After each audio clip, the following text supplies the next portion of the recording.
If you've ever been to a busy bar or restaurant, then you've seen like how hectic it can get. And in that kind of work atmosphere, it's a group effort. So it's not just you and like you doing your job. You have to also depend on other people doing their job. Then the customers, then the food, then the orders. Like, is this stocked or ran out of ice? This person needs to check out. And that's another thing about bartending is like you gotta really watch those cues of how you act and how you're presenting yourself when you're back there, because people are watching you. You really have to learn to keep your cool and not let people get to you, because this is the business where people are gonna get to you.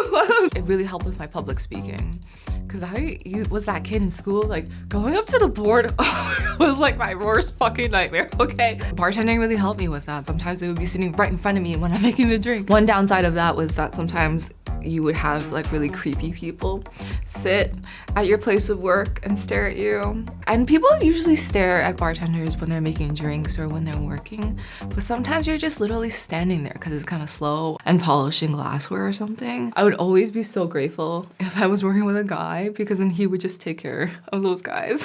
Embarrassing things happen to you also when you're behind the bar, like shakers exploding, or some people, the shaker slips from their hands and flies away. Glass breaking, like there's a lot of situations that can lead to embarrassment, and you just gotta play it off because you're the bartender. You're cool. You're like, I meant to do that. That's part of the show. I've worked in some pretty abusive environments, and here in New York, some of the nicer places are like some of the meanest to work for. Because they have an image to maintain, they can get away with treating you a certain way because they know people are always gonna work for them because they have that kind of name that's recognizable on your resume. I feel like it really primed me for the internet, because I get hate comments and I'm like, this isn't that bad. And some people just really need to take it out on you because they are so unhappy. I learned to really take care of my body, because if something happened to my body, that means I can't make money. Because there have been so many times where I've cut myself. People have had to go to the hospital because of how bad they cut themselves. Because there's so much glass involved with bartending, and then the hot and the cold temperatures, it causes things to just like break sometimes. It's funny because when I was first hired, that wasn't really who I was.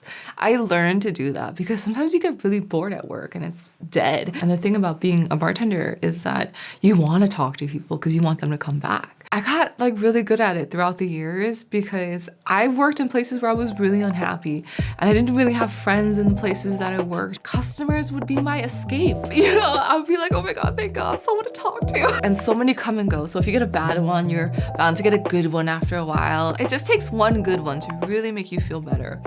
And people love talking about themselves, and I'm a really good listener. And I do this thing where I ask questions, you know, and people like that shit.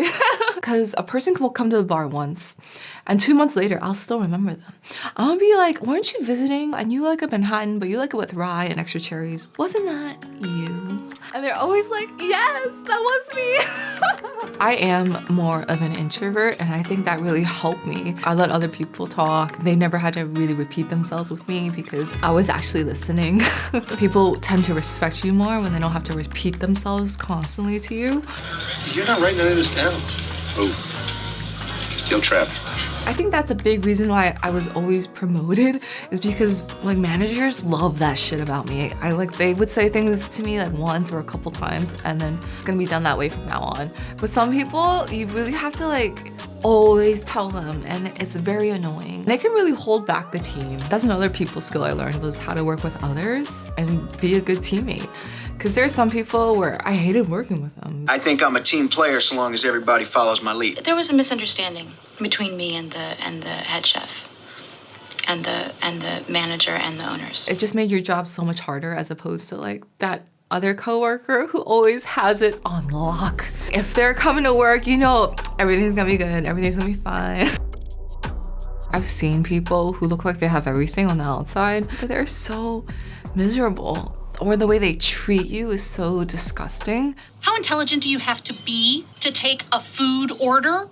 I just can't really respect somebody like that. I don't give a shit who he's connected to. It even gets me angry when I'm like a customer at a restaurant and I see another customer treating the employee bad. I'm just like, oh my God, you piece of In turn, like there are some people who really surprise me with who they were and how kind they are. I've also worked like all the events, like birthdays, holiday parties. And let me tell you, sometimes it is not a good time. Sometimes it's really boring and you're like, damn, this party sucks. But you don't see that on Instagram, do you? You just see the shot of the cool drinks and like maybe the decor. I remember servers would come up to me and be like, everyone at their table is on their phone. Another thing about bartending is that you see people get really drunk. I've seen people throw up on the bar, right outside the bathroom, right outside. I've seen people get hurt, and also with my own history with alcohol, because since I worked at a bar for many years, I have gotten myself into not so nice situations. I'm not even a big drinker as is. Like, I just really fell into bartending because I love the craft of it. The flavors came like secondary to me, honestly. I saw that I can get good at something, like, and bartending is hard.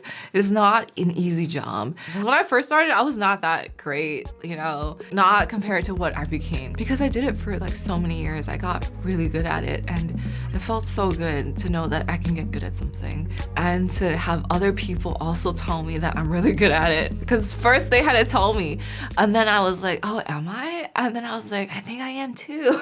Sometimes you need other people to believe in you before you can even believe in yourself. Because there are so many times where I want to give up.